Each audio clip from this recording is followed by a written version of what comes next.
bom dia! No Poder e Negócios de hoje, você vai ver como aumentar lucro, diminuir custos nas empresas, no comércio, no seu produto, no seu serviço.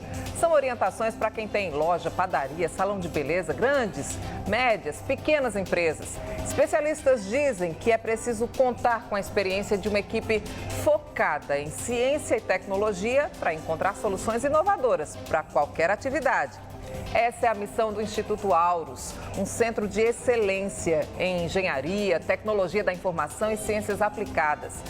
Como esse instituto funciona é o que você vai entender agora. Nós estamos com o presidente do Instituto Aurus, Júlio Menino. Ele é engenheiro, advogado, tem especialização em gestão empresarial, é consultor de empresas nas áreas de gestão estratégica, gestão de negócios, planejamento e inovação do Instituto Tecnológico das Cadeias Biossustentáveis, além de sócio de startups. Bom dia, presidente, bem-vindo.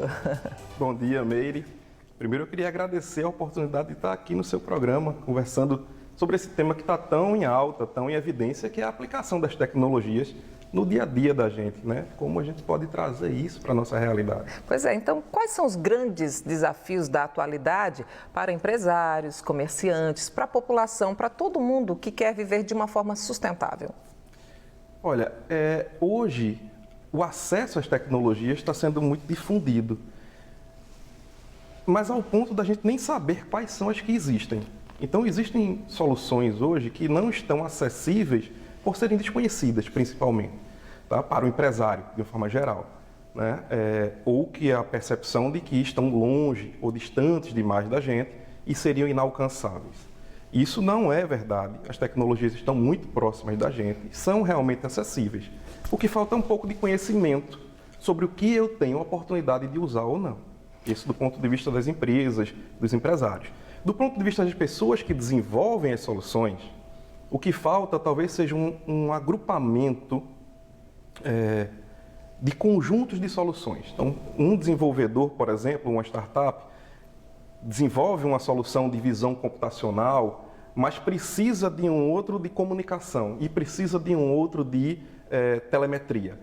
Essas empresas muitas vezes não se conversam. O Instituto nasceu com o objetivo exatamente de aglutinar esse conhecimento de diversas fontes diferentes e trazer isso como solução para a sociedade. Então, o Instituto Aurus nasceu a partir da consultoria, né, que já trabalha com essa forma de atuação aí em diversos estados do Brasil, inclusive. Como é que foi construída essa história?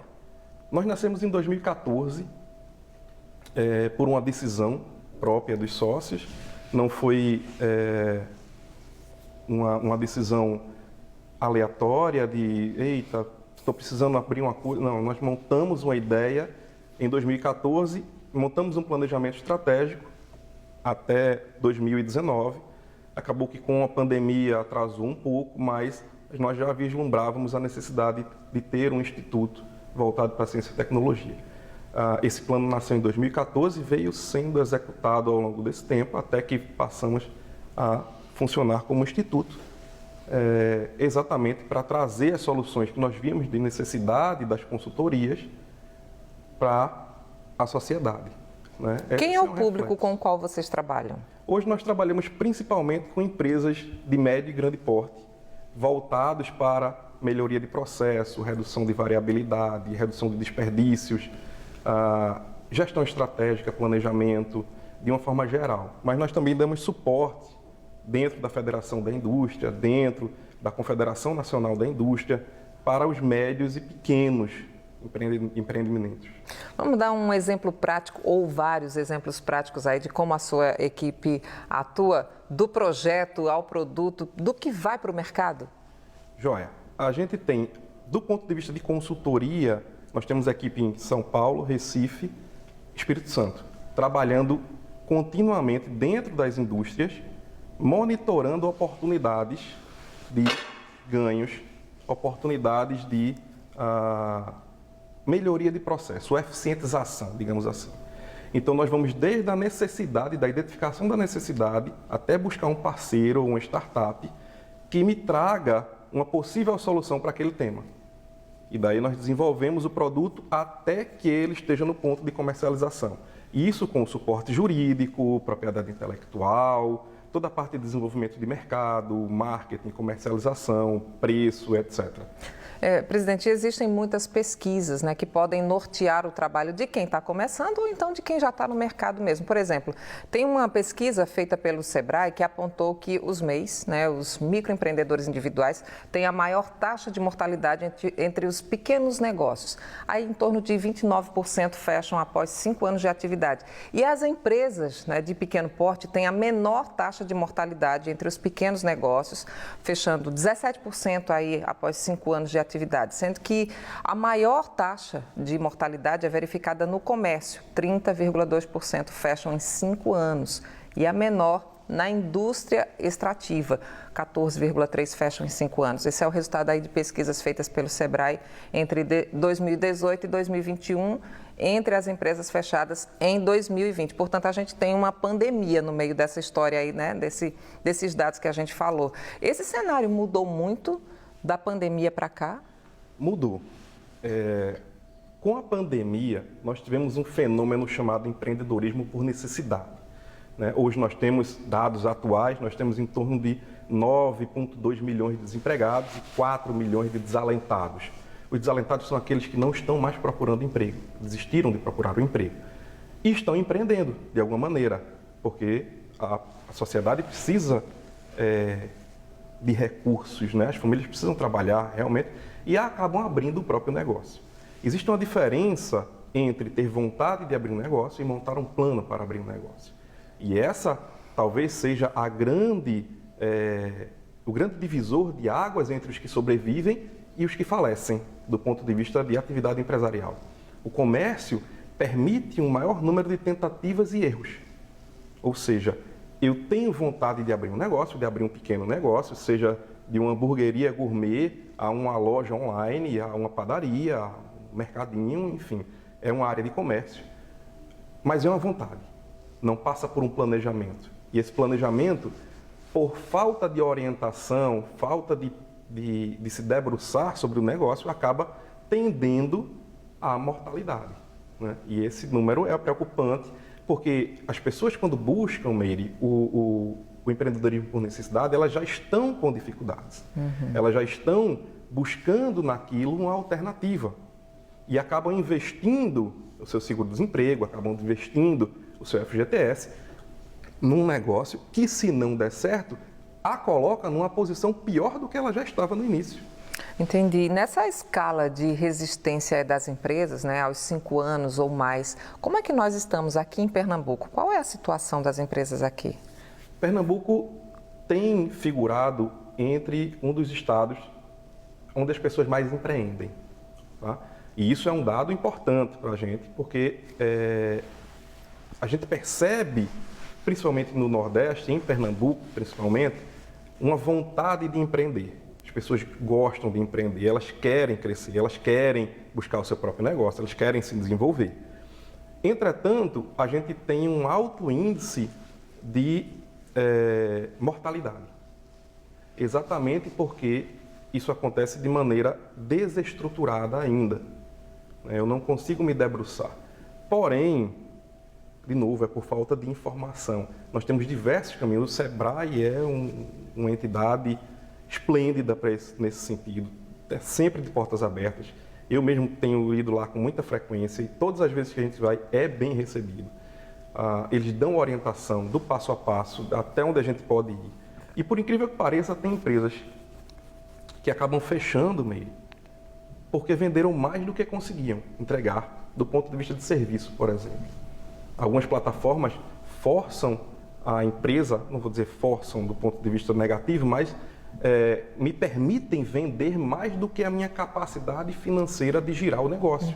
Então eu começo a ter que ter um maior capital empregado para poder entregar mais produtos. Interessante que às vezes a procura é maior do que a oferta, o que seria positivo acaba embolando ali no meio de campo e prejudicando a atividade comercial, né? Agora, como é que se faz o planejamento estratégico para evitar que um negócio vá à falência, presidente? Boa pergunta. Depende muito do segmento e da complexidade. Via de regra, se debruçar sobre o seu negócio é importantíssimo. E começar a pensar o que poderia dar errado. É um exercício que a gente faz para qualquer coisa, inclusive na vida da gente, eu costumo fazer muito isso. Algumas pessoas chamam de negatividade. Ah, mas você está pensando pessimista. Não estou pensando pessimista, estou pensando que se isso acontecer, eu tenho essa solução. Se aquilo acontecer, eu tenho essa solução. É o famoso plano B. É o plano B. Né? As pessoas, por exemplo, vão buscar um ponto comercial que ele não estudou se aquela região, por exemplo, junta água, ou se o mercado que o circunda ali tem 2 ou 3 concorrentes 2 ruas depois. E aí o que é que acontece? Eu acabo me colocando dentro de um cenário que eu não previ se aquilo, na época de chuva, seria legal. Ou se, em determinado momento, eu teria, por exemplo, como nós somos um estado muito festivo, né? Eu teria, por exemplo, a passagem de um bloco de carnaval ali na frente e eu vou ter que ter o custo de fechar de tapume tudo para deixar somente uma janela funcionando, porque as pessoas passam pela calçada, enfim. Então, esse tipo de coisa que não está pensada previamente, quando acontece, é uma surpresa. E essas surpresas, do ponto de vista de negócio, não são favoráveis. Então, quem deseja empreender não pode simplesmente pegar o dinheiro e meter a cara numa atividade, né? Quais são os erros mais frequentes que têm acontecido? Meire, eu vou te dizer uma coisa que pode parecer ruim, tá? Mas o excesso de otimismo é um dos maiores problemas que eu encontro. Tem que ter o pé no chão. Tem que ter o pé no chão. A gente chama de passo da noiva. Dá um passo, reflete, dá um passo, reflete. Eu já vivenciei situações de empresários fazerem investimentos milionários em equipamentos, quando o equipamento que tinha não estava 100% utilizado ainda. Percebe? Então, eu acabo colocando o dinheiro naquilo que não vai trazer retorno de imediato. Ou, se trouxer um retorno, será a médio prazo. E eu não tenho absoluta certeza se eu consigo sobreviver esse médio prazo, para que aquilo comece a se pagar num determinado tempo. Bom, quando um empreendedor tem uma boa ideia, né, e ele não sabe como vender seus projetos, se isso acontecer com você, fique atento, viu? Ele precisa vender, ele inventa, ele tem a ideia, mas ele precisa levar essa ideia adiante, ele precisa levar para o mercado um projeto, ele precisa captar investidores. Como é que ele faz isso? Basicamente, existem 2 caminhos. Tá? Primeiro, que é o mais comum, é a pessoa buscar na família. Um investidor na família. Um investidor na família, ou alguém que traga aquilo para ele, mas ainda assim é uma invenção, só que não tem modelo de negócio. O outro caminho seria abrir a ideia para investidores ou institutos. Instituto como o Instituto Aureus, por exemplo, dá esse suporte para uma pessoa que tem uma ideia e quer transformar a ideia dele em produto. Ou já tem um produto, já testou, já está usando, mas não sabe do ponto de vista mercadológico, de propriedade intelectual, de patente, de como aquele produto precisa ser trabalhado no mercado, se é melhor vender a marca ou se é melhor ele permanecer com o produto e receber por royalties. Isso tudo são estudos que normalmente fogem da análise trivial do desenvolvedor. E vocês fazem essa análise com os clientes? A gente faz esse trabalho também. Então, seria aí a importância da economia colaborativa, presidente? Isso. Hoje ninguém consegue dominar todas as ciências. Então, vou trazer algumas situações aqui, casos reais, naturalmente, com um termo de confidencialidade, a gente não pode divulgar muitos detalhes sobre as situações, mas um desenvolvimento, por exemplo, de um biofármaco, ele vai esbarrar em requisitos sanitários, ele vai esbarrar em requisitos de fabricação, ele vai esbarrar numa necessidade de propriedade intelectual, da patente, ele vai esbarrar num modelo de negócio que, para o inventor, talvez seja mais viável ele vender a patente do que ele tentar fabricar isso em casa ou tentar fabricar isso numa fábrica menor, porque esses requisitos legais são tão árduos que ele não vai conseguir ter energia sozinho, e mesmo que traga um investidor, para conseguir montar uma fábrica, por exemplo. Por exemplo, vamos dizer que eu quero investir no mercado de cosméticos, eu quero lançar uma rede de produtos na área de cosméticos. Qual seria o passo a passo para que isso viesse ao mercado? O primeiro passo seria desenvolver o produto propriamente dito e fazer os testes de validação de produto. Tá? Nós estamos falando daquele nível de maturidade do desenvolvimento, chamado TRL. Feitos os testes de validação, ou seja, o produto é vendável, eu passaria para buscar a propriedade intelectual ou a patente. Uma vez feita a patente, você consegue levar ele para o mercado sem o risco de que alguém use a tua ideia de forma indevida. Tá? E aí vão se buscar investidores para primeiro lote de produção, desenvolvimento da marca ou do marketing, da comunicação, da divulgação, etc. Nós temos, inclusive, parceiros aqui em Pernambuco que produzem cosméticos para terceiros. Eu dei o exemplo de cosméticos, gente, mas se você tiver aí qualquer coisa, uma confecção, uma sapataria, uma sorveteria, isso vale para você também. E aí, para ter acesso aos recursos de tecnologia e inovação para um negócio dar certo, será que precisa gastar muito dinheiro, professor e presidente? Não precisa. Não precisa. É um daqueles mitos que eu coloquei há pouco tempo atrás, porque a gente acha que, mas eu tive uma ideia, eu não vou conseguir colocar ela no mercado. Não vou conseguir fazer. Esse investimento, que precisa ter realmente, muitas vezes é feito por investidores anjo, que são pessoas que acreditam na potencialidade daquele negócio. Nós temos hoje, por exemplo, estamos estudando uma possibilidade de trazer ao mercado um jogo de tabuleiro, né, voltado a pessoas neurodiversas, com materiais tácteis, com cheiro, com resistência suficiente. Né? A gente tem hoje um dos problemas que são estudados, e nós fomos procurados já para essa área de terapias ocupacionais, para o desenvolvimento de tecnologia voltada ao ser humano realmente, voltada às pessoas que precisam. Como a filosofia sustentabilidade e qualidade de vida, né? Exatamente, exatamente. Então, tudo que é não digital, né? Nós temos um dos problemas que vem sendo estudado na sociedade é o uso excessivo de telas, em especial por neurodiversos, porque muda o hábito e não me permite a execução da textualidade das coisas, do sentimento táctil, enfim. E esse é um jogo que foi desenvolvido numa escola do Estado, com uma professora e um grupo de alunos. E está no modo, já está validado o jogo, mas está hoje no estágio de desenvolvimento da embalagem. Vocês pensam todas essas soluções? Todas. Assim, para a gente entender a cadeia de suporte, né, para a inovação, tecnologia, empreendedorismo que existe para ajudar aí ou um veterano ou uma pessoa que está começando agora, que é o caso que o senhor deu agora como exemplo desse jogo, né? É muito complicado chegar nesse nível, professor, porque, veja, a gente conhece muitas pessoas talentosas, né? Muitas pessoas competentes, mas que não sabem qual é o caminho das pedras. O seu instituto, ele dá esse suporte, né? As pessoas com as quais o senhor trabalha, elas têm a expertise para fazer isso, mas qual é a orientação? A pessoa pega a ideia, bota debaixo do braço, procura um instituto? Isso. É simples assim.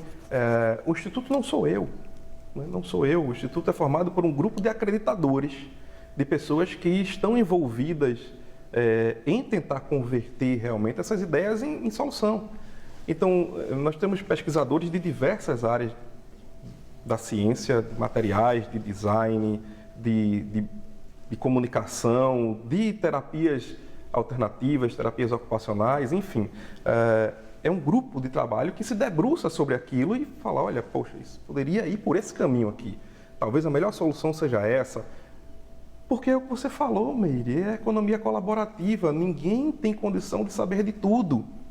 E poderia até estudar tudo. Se você tiver uma boa pessoa, veterana nessa área de inovação, mas se botar ele para estudar sobre como desenvolver a patente e a marca do produto e que cores deve ter e qual o formato da embalagem, e qual preço eu vou vender, as pessoas ficam malucas. É preciso delegar responsabilidades, né?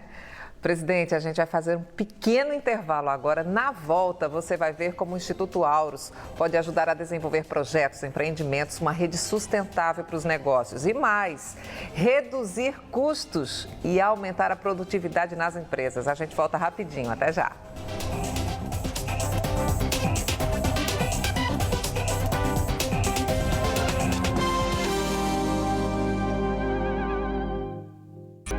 Estamos de volta com o Poder e Negócios, hoje recebendo Júlio Menino, presidente do Instituto Auros, um centro de excelência em engenharia, tecnologia da informação, ciências aplicadas, que tem uma equipe especializada em desenvolver pesquisas, projetos, empreendimentos.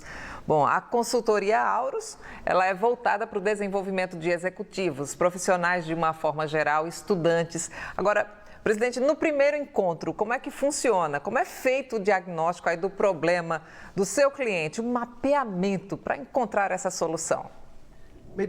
É mais fácil do que parece. Nossa! Normalmente, a gente pergunta o que está doendo. É simples. O que é que te incomoda? O que é que está doendo? E aí, dependendo do negócio, o empresário fala, olha, o que me dói é porque eu não consigo a produtividade que precisava. O que me dói é porque os meus padrões de qualidade atendem os requisitos que precisam, mas eu tenho uma recorrência de problemas que me obriga a produzir uma quantidade maior do que deveria em função de problemas de qualidade. Normalmente, tem problemas associados à forma de fazer, aos processos. É o jeito. Então, se eu produzo, por exemplo, um biscoito, esse biscoito já tem uma engenharia de produto e eu sei que se eu seguir essa receita, eu chego nesse produto. O que acontece nas empresas é que os processos são relativamente complexos e as formas de fazer variam durante o percurso, o que me faz não ter o biscoito aqui no final, ou ter o biscoito com uma qualidade diferente, ou ter o biscoito com um custo diferente. Tá? Normalmente são 3 requisitos que as empresas buscam: é que se bata o custo, é que se bata a qualidade, que atinja o custo, que se atinja a qualidade requerida do produto e que isso seja feito dentro do tempo esperado. Então, se eu vou produzir, por exemplo, vou trazer um exemplo aqui, eu tenho uma fábrica de bolos, de bolo de rolo, por exemplo. Eu tenho um tempo esperado entre começar a fazer o bolo e terminar. E se eu levo mais tempo, eu acabei utilizando mais mão de obra, mais homem-hora trabalhado para fazer aquilo, e o meu custo de fabricação do produto está maior do que o previsto. Eu tenho um volume a ser produzido naquele tempo. E se eu tenho perdas ao longo do processo, eu não consigo produzir aquele volume naquele tempo, o que me obriga a estender o tempo. Ou eu vario o grau de qualidade do produto, mesmo cumprindo o tempo e cumprindo com o custo que ele estava esperado, eu vario o grau de qualidade e isso, se for perceptível para o consumidor, para o cliente vai trazer aquilo de volta para você como uma reclamação. Então, normalmente, os trabalhos que a gente faz na consultoria são todos voltados à estabilização do processo. Cumprir com aquilo que era esperado. Esse é o ponto mais importante. O que muitos comerciantes e empresários buscam é ganhar tempo e dinheiro, né, gente? Agora, para reduzir custos e aumentar aí a capacidade de produção, nesse sentido, por onde é que se começa? Começa cortando o quê? Adaptando de que forma? Como é isso? A gente começa mapeando os chamados NVAs, ou atividades de valor não agregado, que seriam movimentações, esperas, estoque em excesso, reprocessamento, tá? Todos esses elementos que me tiram a velocidade do fluxo. Então, imagine, por exemplo, que um comércio ele tem um tempo requerido para atender o seu cliente no balcão. Se eu demoro muito indo buscar o material para trazer para o meu cliente, vamos trazer um exemplo aqui bem conhecido de todos, seria uma loja de sapatos, por exemplo. Você entra numa loja de sapatos, você tem um tempo médio a esperar, o vendedor, Meire, eu vou buscar, você gostei da tua sandália, eu vou trazer uma outra parecida. E demora 10 minutos, quando ele voltar você não está lá. Mas por que ele demorou 10 minutos? É porque ele quis demorar 10 minutos? Normalmente não. Pode ser que eu tenha uma divergência de inventário no meu estoque, eu não saiba onde está o produto, eu não consiga encontrar o seu número, o vendedor tenha se deslocado mais do que precisava, tenha sido interrompido no caminho e aquilo é uma venda perdida. Significa que o consumidor não vai comprar o produto? Não. Significa que o consumidor não vai comprar aquele produto daquele comerciante. Então, precisa otimizar todo o processo, né? E aí entra também a questão da tecnologia, né? Importantíssima nessa agilidade. E eu lhe pergunto o seguinte, que está todo mundo falando, qual é o impacto provocado pela inteligência artificial nas relações, nas empresas que querem justamente otimizar o rendimento, né? O que é que vem sendo usado pela inteligência artificial nesse processo aí de acelerar o que é mais prático e mais rápido dentro do que se quer alcançar nas empresas? Excelente pergunta, porque tem me perguntado isso, acho que toda semana meus alunos acabam perguntando alguma coisa nesse sentido. Até que ponto a inteligência artificial está otimizando os trabalhos que a gente fazia para ganhar tempo? Então, por exemplo, uma das análises que é feita no comércio é quantidade de produto que eu preciso ter para atender a uma demanda futura. Essa demanda quem me diz? Normalmente era a área comercial, vendas. Olha, nós vamos vender tanto no mês que vem, você precisa se programar para produzir tanto. Hoje, com o advento do uso da inteligência artificial, monitorando diversos indicadores em tempo real, eu consigo ter um grau de acuracidade ou de assertividade nessas previsões maior do que se fosse uma pessoa monitorando um conjunto de planilhas, ou mesmo com um software, diversos indicadores diferentes e fazendo um cálculo que eu não retroalimento essa engenharia reversa, ou eu não executo a engenharia reversa de ver qual o nível de assertividade que aquela previsão teve. Entendi. Hoje a gente consegue fazer isso muito bem com o uso de inteligência artificial. Agora também é uma faca, né, de dois gumes, porque a tecnologia é uma aliada, né, dos processos, dos negócios, mas também é vista por um outro público como uma ameaça. Por exemplo, quem tem medo de perder emprego. Diz, a máquina vai substituir o homem, o software vai pensar mais rápido do que um ser humano. Como é que o senhor analisa essa relação? Os empregos vão mudar, isso é uma verdade. Tá? Não há como negar isso. O uso das inteligências artificiais já está amplamente difundido. Né? Situações de criar coisas que não existiam realmente. Mas não vai substituir o ser humano. A inteligência artificial ela consegue até me orientar no que precisa ser feito, mas ela não substitui a execução. Até agora eu não conheço nenhum caso, e nós usamos inteligência artificial, nós usamos computadores cognitivos, máquinas que aprendem sozinhas, nós não vimos nenhum caso de substituição de posto de trabalho. É como o senhor fala, é preciso se adaptar agora às novas configurações do mercado, né? Por exemplo, a gente via numa cancela de um shopping uma pessoa que precisava entregar o ticket para o carro passar. Hoje em dia já tem aquilo ali tudo automático. São transformações pelas quais a gente está sendo obrigado a passar, né? Agora, o Instituto, ele faz toda essa análise para você que está em casa, para você que quer melhorar o desenvolvimento do seu negócio, da sua empresa.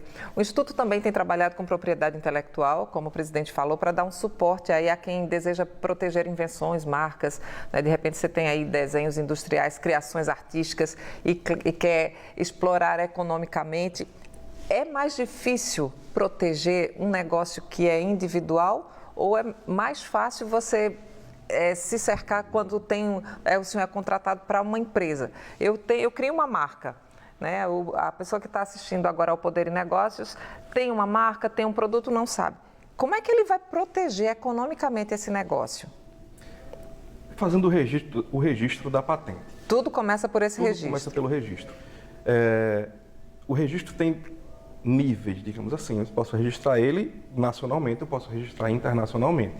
Os níveis de pesquisa desses registros têm custos diferentes. Então, o que acontece é que se eu tenho uma marca própria, eu desenvolvi não um produto, mas uma marca, por exemplo, de cosmético, como você deu o exemplo, eu posso dar entrada no registro dessa marca. Tá? Demora um tempo, enfim. O normal é que você precise de um jurídico para fazer isso, junto de você. Mas a burocracia, ela é semelhante, tanto para uma empresa quanto para uma pessoa. Não é inacessível, não é inacessível. Parece ser uma coisa muito distante, mas não é.